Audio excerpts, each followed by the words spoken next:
الزمن كله اتنسى مع هذا الانتصار المغربي العربي المدوي بكل ما تحمله الكلمة من معاني. والله انتصار المغرب نسانا كل شيء للحظات وكأننا نعيش حياة هنية. لحظات خدتنا المغرب بعيدا عن الواقع، حلقت بينا في آفاق السماء. مفيش أي قدر مبالغة، مفيش أي قدر مبالغة. بقول لحضرتك دي أول دقائق أشوفها كنت متخيل إن أنا طلقت كرة القدم بالثلاث.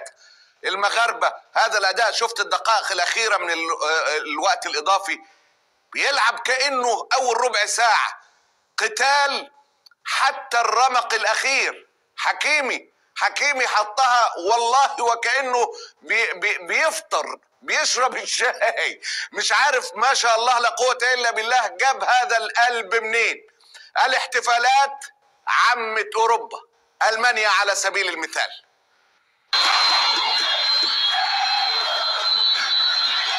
دي ألمانيا بتحتفل بالمغرب الانتصار عم كل مكان.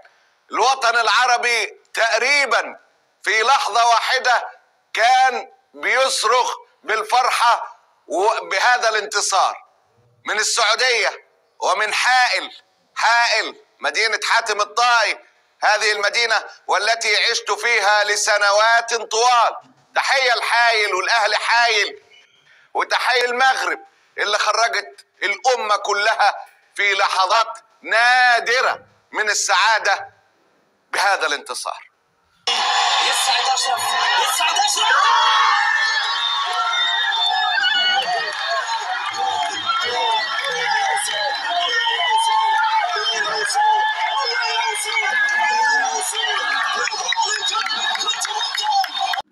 هذه اللحظات تؤكد اننا واحد. هذه اللحظات تؤكد اننا كالجسد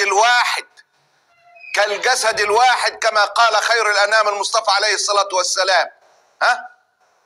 اذا اشتكى منه عضو تداعى له سائر الاعضاء بالسهر والحمى، واذا فرح عضو وكأن الفرح هي فرحة كل بيت عربي.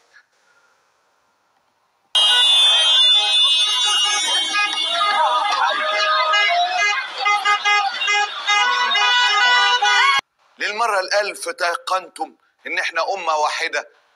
للمرة المليون عرفتوا أنها حدود ليست بالحدود، وأنها مشاكل وصراعات والله ليست بالمشاكل والصراعات. أمة واحدة تفرح لفرح إخوتها وتحزن لحزنهم. أمة واحدة شاء من شاء وأبى من أبى. الله يعز المغرب.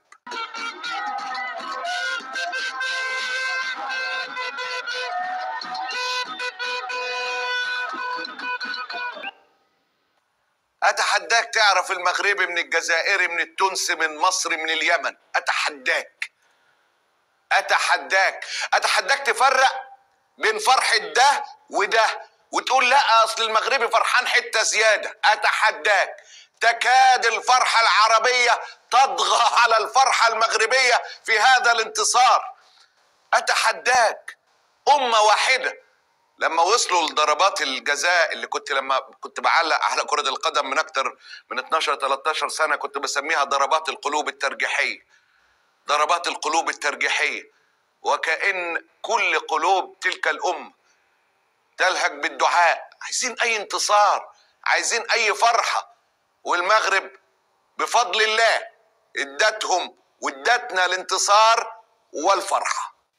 هذه الأمة ومن أول لحظة في هذا المحفل العالمي الكبير والذي تتوجه إليه أنظار العالم بشكل لا يوجد أي حدث عالمي يتشابه أو يقترب من كأس العالم في كمية المتابعة.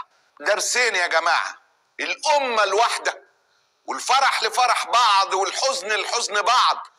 الفرحة كانت حقيقية فعلا من أول لحظة، وفلسطين كانت في القلب، وأعلام فلسطين كانت في القلب من كل حاجة. لفرحة نست الشعوب العربية والجماهير فلسطين ولا لحظات الحزن والألم نستهم فلسطين.